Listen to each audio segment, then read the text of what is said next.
Hey, everybody. Welcome back to another episode of Let's Talk About It, Student Counseling and Friends. This is a podcast through University of Alabama at Birmingham, and today's friend is my buddy, my friend, Britney from Career Services. So before we get into Britney's introduction, just to let you know that Student Counseling Services is still open. We're providing virtual therapy, and we will be transitioning back into the office while still providing virtual therapy, along with some opportunities for some in-person for emergency walk-ins. But you'll get more information on that as the semester approaches.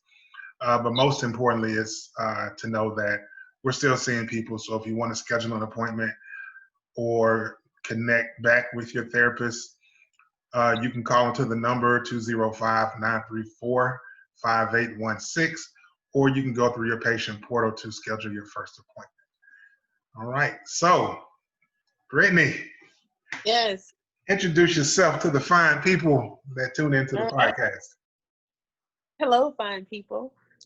My name is Britney Blackstock. I am an assistant director, career consultant within the UAB Career Center.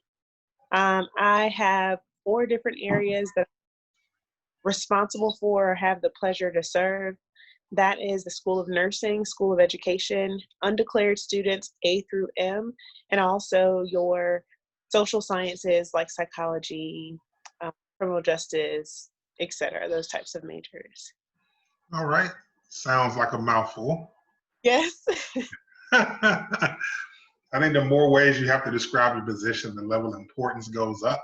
So it just sounds like a very important position you have.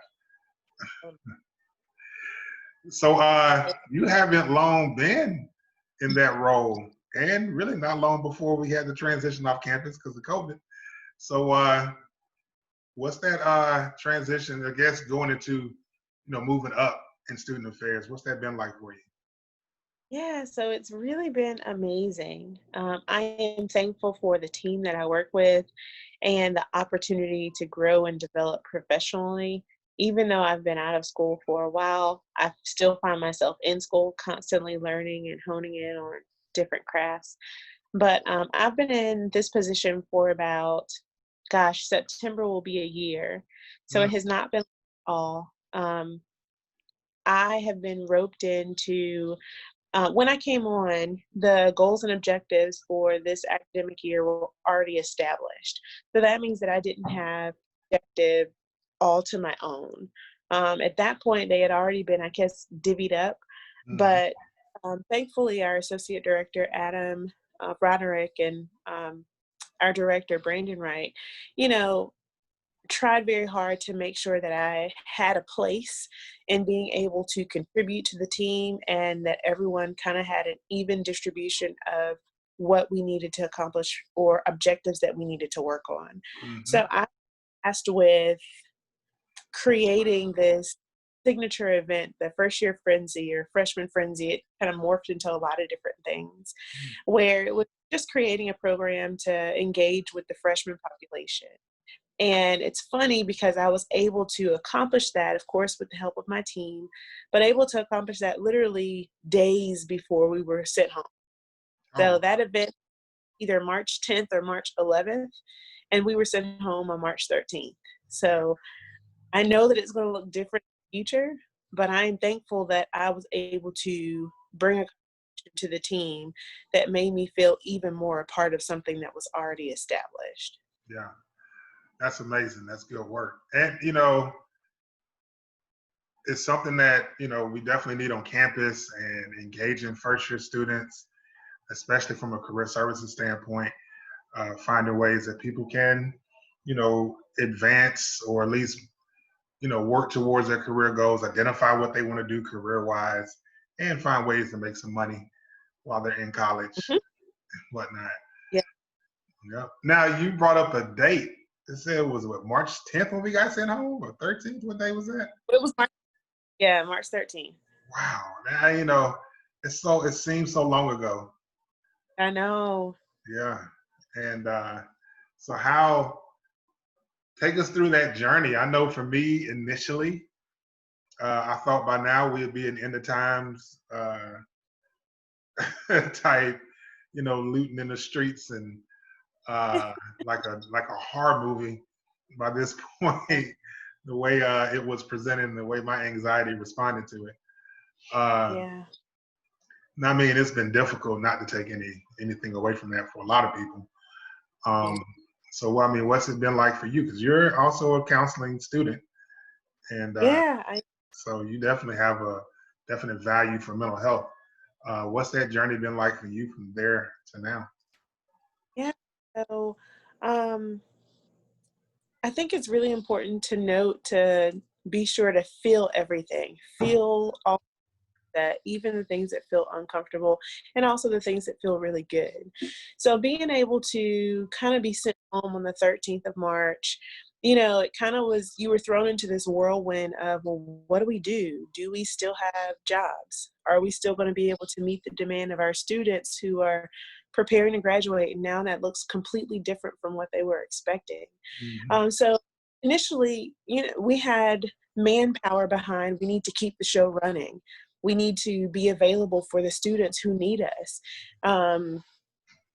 Of course, we want students to come to our office and utilize our services much earlier, much sooner than a week before graduation, but it doesn't always happen that way. So we still had work to do. Of course, as the semester dwindled, in April, we had lots of students coming in, creating last minute appointments simply because they had an assignment that was due, or they really needed some help because they didn't know what was going to happen after graduation, or their internships got rescinded. The offers that they thought they were going to get weren't coming in. So definitely we still had our work cut out for us, but then we kind of morphed into learning more about the social injustices of the world. So the George Floyds and the Breonna Taylors and the Ahmaud Marbury, all of these folks that we need to make sure that we mention their names. For me personally, that was a heavy time and a hard time for me. Yeah. So check on your coworkers, make sure that they're okay. There were times, at least 2 weeks, where I was not okay. Yeah. Where sitting in Zoom calls was not something that I wanted to do, where it was difficult to rally around and kind of talk about things when you weren't able to kind of make sense of it for yourself. So even though there was our work cut out for us, that mental health component for myself was really hard in May or June. So we talk about the mental health. Definitely, I have a counselor that I love, so that I can make sure that I have my monthly check-ins. It's normalized, especially in our office. I know that we have a culture where it's recommended. Hey, take care of yourself. Talk to somebody. And I appreciate the support from the top down and being able to do that. Yeah. And that's so valuable to have in a department from the top down.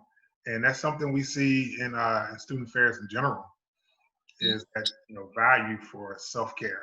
And I remember a few years ago at one of our student affairs one-day conferences, two of our colleagues did a breakout session on self-care, and it was packed. And Yeah. Signal to people the need to have this discussion and how it's been embraced. When you think about just the growth in counseling services, the emphasis on what we have in employee assistance counseling, Mm-hmm. and with what happened since COVID, and then all these social injustice things that you noted, the value and the need for mental health increased so much in a short period of time, because life was upset for everybody at the same time. And you're right, it definitely hits your anxieties. You're at home a lot, you're disconnected from people. If you're like me, you're tired of Zoom communication. Yeah. And Exhausting. I always told myself, I have siblings that live in the DC area, and they always say, oh, we have at least one work from home day a week. And I'm thinking, that's not really a thing. Like, you're not really working, but oh yes, oh, yes, taste of what it is like to say I work from home, because you really do. And yeah, oftentimes I have to set up healthy boundaries for yourself to cut it off, Yeah. because it kind of morphs into your personal life, your home life, and you maybe continue to send emails after 5 or at least draft things. But really, it's important for you to find a healthy boundary to say, these are the parameters that I'm going to work in. Outside of that, Mm-hmm. I am taking care of home or handling things that are of importance to me and not of any expectation of my place of employment. Yeah. And you're right. Those boundaries are so important. Like, all right. And just the culture of working from home and how much more work you end up doing sometimes at home than you do in Yeah. the office because you Yeah. don't have the. I think it's because people don't give you permission. Oftentimes I hope I'm not speaking for everybody, but oftentimes I kind of wait for permission to like, oh, well, is it okay for me to go talk to my therapist or talk to my counselor at this time? Or is it okay for me to take time off? Even though I'm working from home, do I even need it?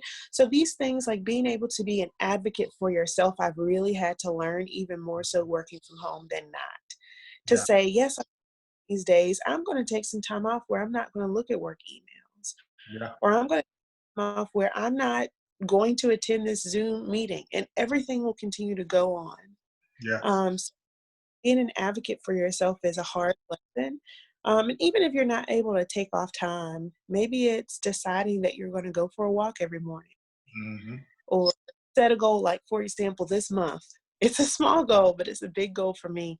This month, I've set out to walk 50 miles. And I know that I'm already at, I think, 45. So about maybe 3 or 4 or 5 days left in the month. So Yeah. I still have some time. One day I can walk 5 miles, and then the next 4 and be over my goal for the month. So, those types of things kind of get me going. Yeah. You have an Apple Watch? No, I don't. I have a fancy phone, but not a watch. I get on the Apple Watch and you can share all the stuff with other people, But motivate each arm other. can't. Very rarely do I wear arm jewelry, but I'll have to get into it. Yeah, I'm not a watch person, but this Apple Watch, when it comes to like exercise and whatever, is definitely cool. When it comes to like So, the motivating piece. Like me and Adam, we send little motivating things back and forth to each other. It's like when you finish a good. workout, he'll notify me when he finishes a workout. I can send him a little That's congratulatory phrase, and it's pretty cool. And that's good. I mean, getting out in the morning, walking, meditating, yoga, yeah. things that, break up the day where naturally we had that in place before, where now it's like we have to institute structure where it's not naturally there. So whether it's, you do work at the kitchen table, if you don't have an office space and you're not doing work on the couch, because you gotta separate those places. And that's been one of the challenges around here is, okay, let me take one of these rooms and put a desk Yeah. here, and make sure the internet's good so that when I'm at home and everybody else is here, then I can have a workspace separate from the rest of the house. And so that's definitely important. And you're right about, taking care of yourself and advocating for yourself and meeting your own needs. Like my director, I heard her say once that self-advocacy is always okay. And Always. always okay.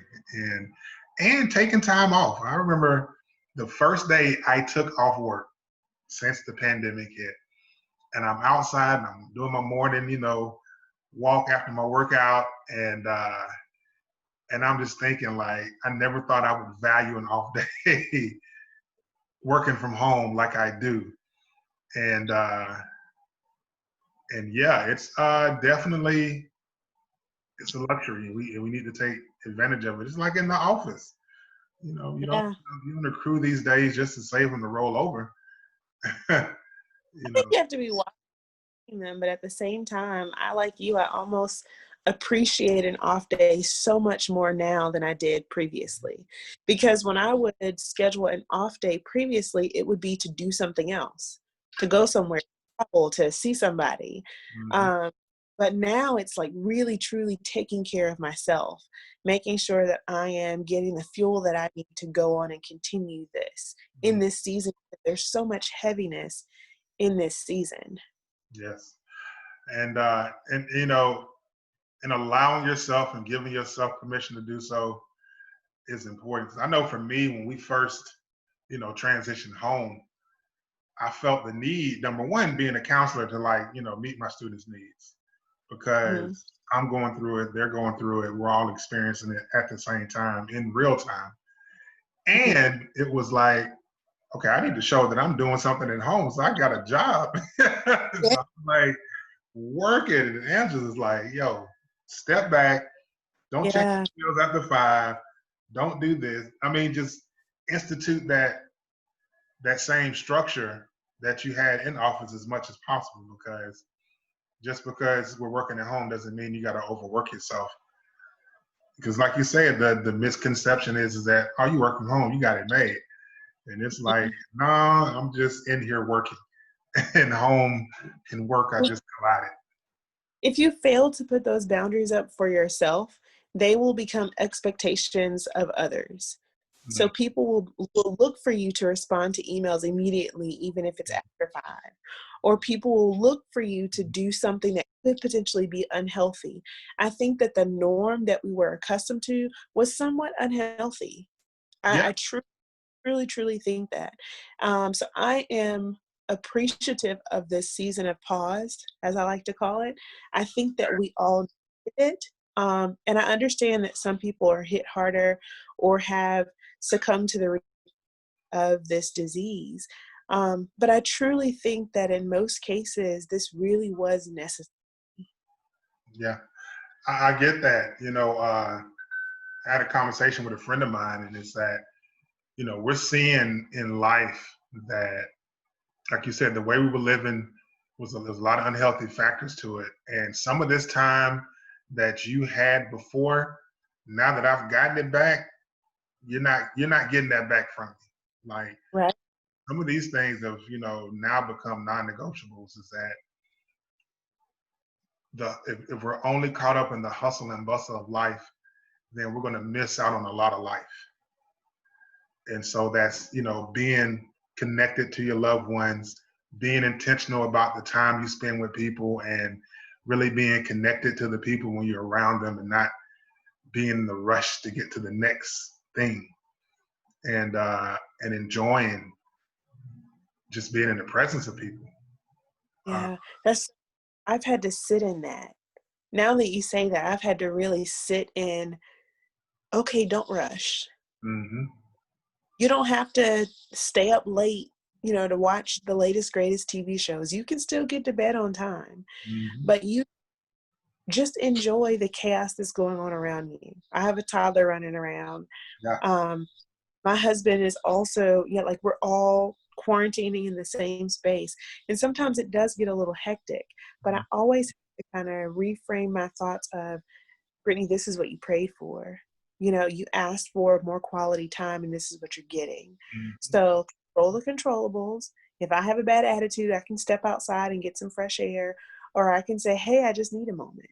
mhm, But being able to sit in, um, I guess, sit in the space of not rushing and just being present is mhm. hard, but it's so good when you practice it. Yeah, yeah. Being present is so necessary. One of my coworkers talked about just her children being older and out of the house, and how one of the things she missed out on or really regretted was during the week, the time you get home from school and home from work, and then bedtime, and how much of that time was just rushed through because Hmm. we gotta go this, we gotta get back, you gotta do blah blah blah blah blah. And it's like you rush to the weekend. And if you have one thing on the weekend happen out of the ordinary, then everything is like in an uproar. You don't enjoy your weekend, and it's like now it's like, okay, pause. I can enjoy this and do my job. Hmm. Like, Absolutely. I can put the boundaries in place to where I can be connected to each of it, and then disconnect when I need to disconnect. And That's am- yeah, and that's a journey. I mean, it doesn't come overnight. And I know you as a student, a mother, or a spouse, I can imagine before COVID hit that may have all run together at times. oh, not a may have, it did. It absolutely did. But really, I'm just truly thankful, to have a partner who is capable and desires to join with me in rearing, a child and bringing up a child is great. We both change diapers, we both fix meals, we both go outside and play. Yeah, Those types of things, never have to worry, which I'm thankful for.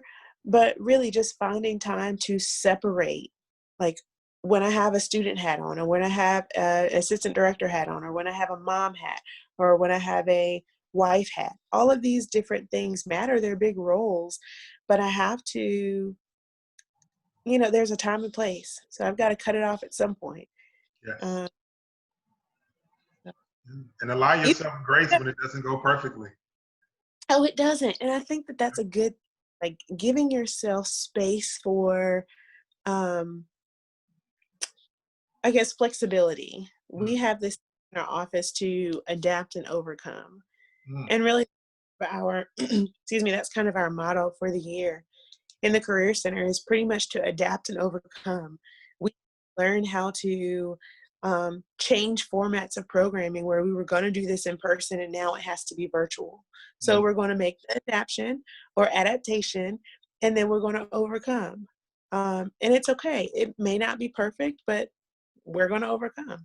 I think that one of the beauties of this time is that we are all in this together. So everyone gives you grace. If you have a screaming toddler in the background while you're on a Zoom call, it's okay. Yeah. It's all right. Mute your call. You don't have to be chastised or feel bad for the things, because everyone is still in the same season. Their story may not look the same, but they can at least give you grace for this interruption, if you will. Yeah. Yeah. I was in my peer group a few weeks ago, and I had my kids here. My wife was at work, and the childcare was closed that day, and they were on it because they knew I was here, and they wanted all my attention, Oh, and that's sweet.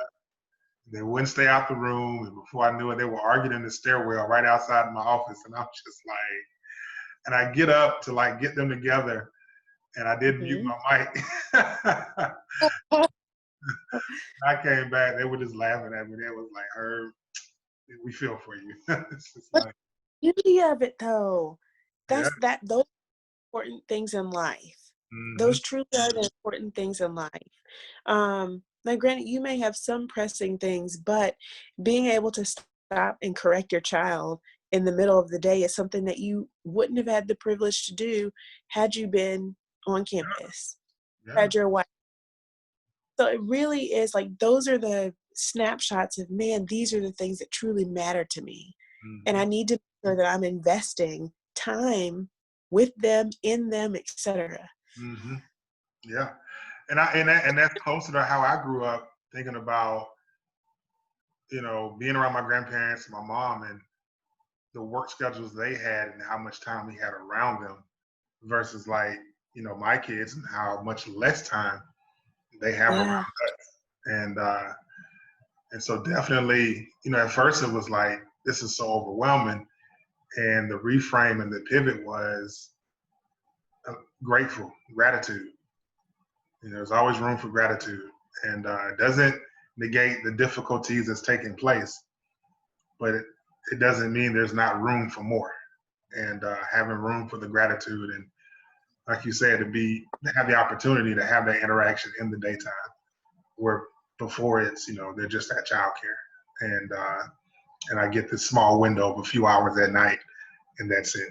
And so definitely, well, man, this is good stuff. And I tell you, the takeaway, and it's going to go into the title, and it's going to become my mantra as well, is to adapt and overcome.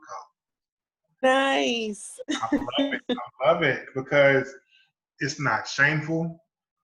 Mm, Uh, Overcome can mean so many different things. It doesn't mean perfection, and adaptation is always okay. It is necessary. One thing I tell people is that We got to be consistent in our efforts, but flexible in our approach, because it's not Oh, always. that's good. Yeah. Can you say that was really good? Consistent in our efforts and flexible in our approach. I like that. I'm a workout guy. I've lost some weight over the years, and that's definitely been like the thing was, all right, it's not going to be perfect. Let me give myself Yeah. some baseline rules, but I got to be flexible because every day is not going to be the same. You know, kids may be sick one night, and I got to do X, Y, and Z. I may have a late night on campus. I may have some other things I'm involved with that come up. I may be sick, and Mm-hmm. you know, being able to adapt just says it's not going 100% smooth, but it can still go. You know, Yeah. and then when you overcome, you know, it's like when you go walking in the morning time and you find a hill. Some days you are able to sprint up the hill. Some days you dragging getting up the hill, but at the end of it, you got up the hill. That's what, you know. And so it's not always going to be beautiful. It's not always going to be full of motivation, but you know, it can still be done. And so that's good. I like that. Adapt and overcome. So I who think that came up with that? Was like that Brandon or Adam? truth be told, we had a list of things to choose from or things to vote on. And in one of our team meetings, because we meet as a career center every single morning we have a check-in or a stand-up.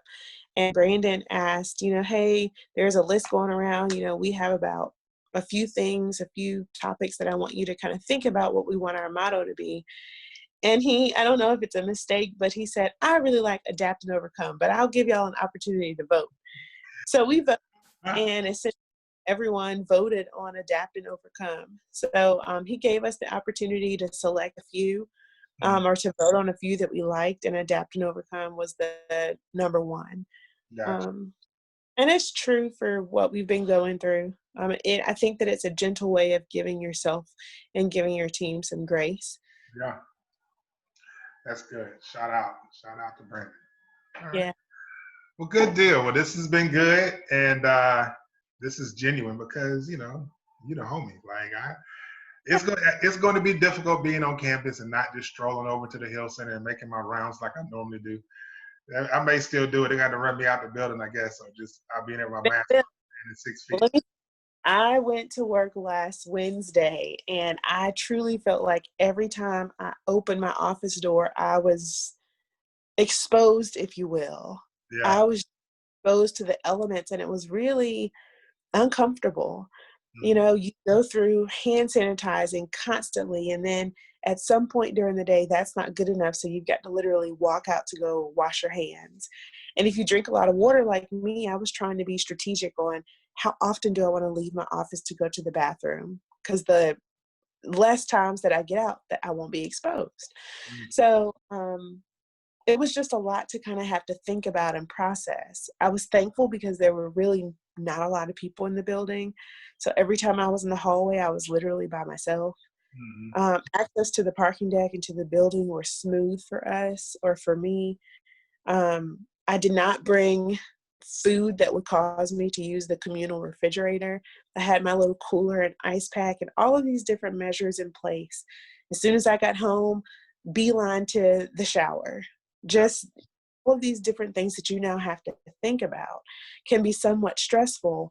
So I appreciate, still having the opportunity to work from home, because even that one day, I would say was high stress inducing for me. Yeah, I can connect with that. Yeah.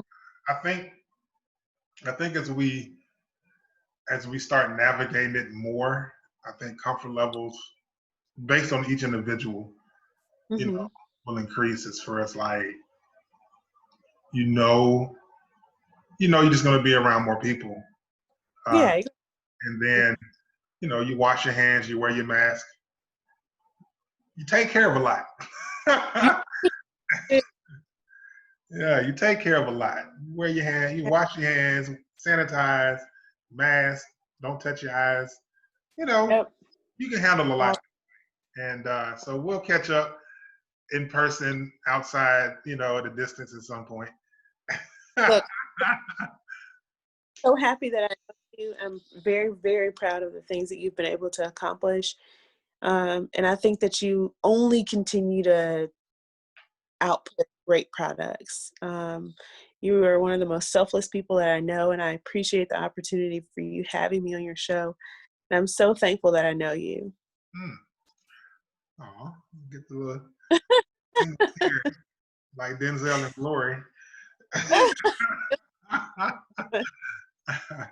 But I will receive that. I have to allow myself to receive stuff like that, and I appreciate that.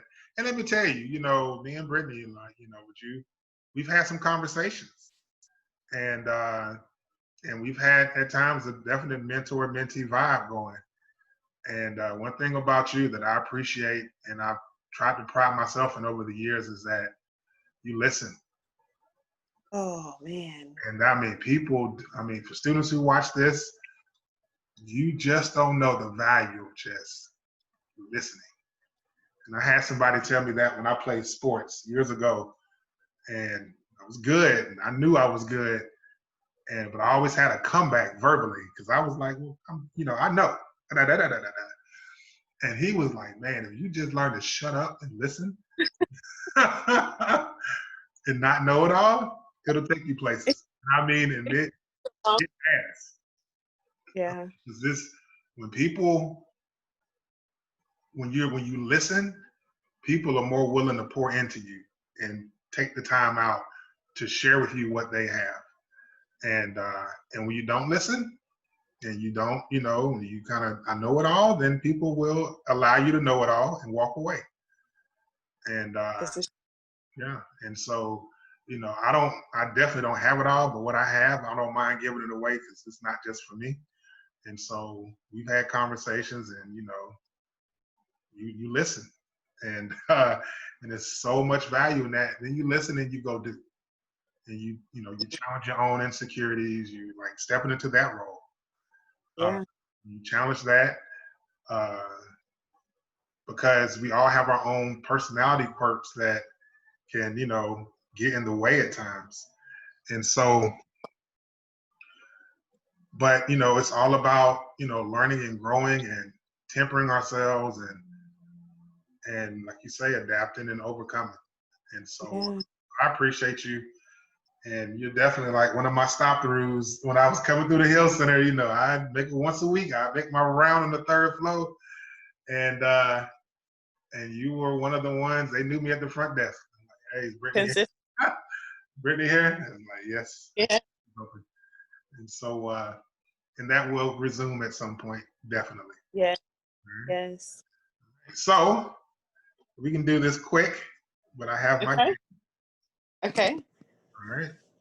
So, let me share my screen. All right. So, you seeing this? It's still working. Huh? Yes.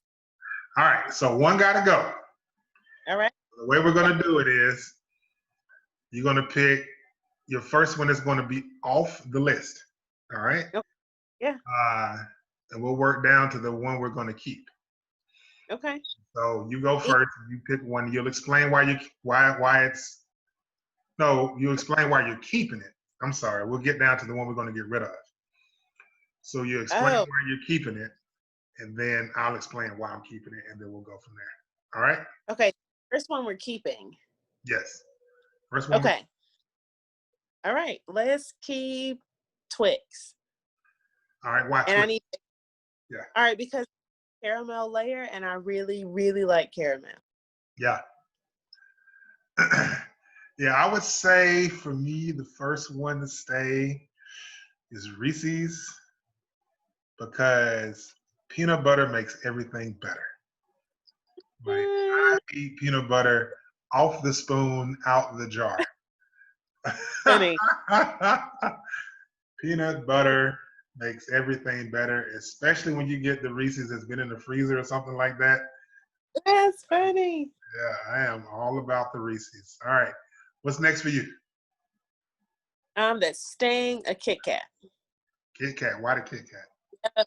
Um, I guess the way that it's designed, really, it has these 4 compact pieces that you can break off. If you really don't want the whole thing, you don't have to eat the whole thing. Mm. It's one of those things that you can truly save for later. The wafer is nice and light too. I just think it's a good combination. So I'm going to go with the Kit Kat. It's staying. All right. So the next one to stay for me would be the Twix. Okay. Twix for the longest was probably my favorite candy bar. I don't dabble in the candy bars too much these days, but at Twix, they had a peanut butter Twix at one point. That was amazing. And you felt like you just had 2 candy bars, even though that may not be the case when you put it all together. However, it felt like I was just eating more. And I got more bang for my buck with a Twix. Even though I'm not a huge caramel fan, love Twix. Yeah. All right. All right. What's next for you? What's the next one to stay? All right. So clearly, you'll see I'm going in a circle. The Reese's is next that I'll keep. I agree with you. Out of the freezer, it's really good. However, if they're not frozen, I really only like the outer edge. The middle is too soft. So if I don't have like the miniature, all I do is just eat it a little bit harder. So that's one thing that I can take it or leave it. I can have it. I don't have to have it. I could even get Reese's Pieces, but my Reese's would be the third one. Gotcha. Let me tell you, if you got Halloween candy and you got the Reese's cups in there, you are the winner of Halloween candy. Whether you got the little cups or whether you got the little small, the small little in the aluminum foil, if you got Reese's or Kit Kat, you are Kit Kat. the winner in my book. So and they both go good in ice cream. I'm a Cold Stone kind of guy, and I can put some Reese's, some Kit Kat. Yeah. Trust and believe. All right. So that would probably be easy to think about. My next one that's going to stay, and that would be the good old Kit Kat bar. The wafers, the 4 pieces, you can break them off singly. You can eat them while they're still together. Just, you got so much versatility with the Kit Kat. And so, like I said, recently discovered that it's pretty good in ice cream. Just in a random Cold Stone visit, I was like, you know what? I'm going to go ahead and ball out a little bit and sprinkle a little Kit Kat on here. And worked out good. So it looks like both of us are leaving Snickers out of the equation. Fan Snickers. I've never really been a fan. Never, ever really been a fan of Snickers. I mean, if I really had a chocolate craving, like, I just got to have something, I can go for like a miniature one. Yeah. But it's just really been a candy that I like. Yeah. Ever. Yeah. Miniature is definitely the one. Yeah. Yeah. I mean, miniature is definitely the one. Outside of that, it'd just be too much. And I've never really bought one. Like, I've never purchased one for myself. Like, I'm gonna get some candy. It's gonna be Snickers. No, that's never happened to me. Yeah. And so, that's never been a thing of mine. And I don't get nougat, like the little nougat stuff that's inside of it. It's like, I don't know what this is. That means that you probably don't like Three Musketeers either. No. That's one of those things that if this is a miniature, then I can maybe do it, but that's about it. That's funny. Yeah. I like. Ooh. Well, let me stop sharing my screen. Okay. And let me thank you again for being on the show. Like, this is amazing. This is one of my favorite ones. I think I probably say that all the time, but it is. And I love your shirt. I'm all about Thank you. I am all of these things. Thank you. Yeah, my T-shirt collection has definitely grown during the pandemic and all the social justice stuff. Like, I am I was already all about it. Now I just took it up a level, considering t-shirts are 99% of what I wear. So, and so absolutely. So once again, this is another episode of Let's Talk About It, Student Counseling with Friends. Today's friend was my friend, Britney from Career Services. They're doing great things. I know they're going to do more great stuff in the fall to meet the need of the student. Go to Career Services, utilize the service. Don't wait till the end, and even if it's at the end, doesn't mean you can't go. Still go. And that's it. Like I said, Student Counseling Services, we are still open. My name is Herb. This is Student Counseling with Friends, and you all have a great day.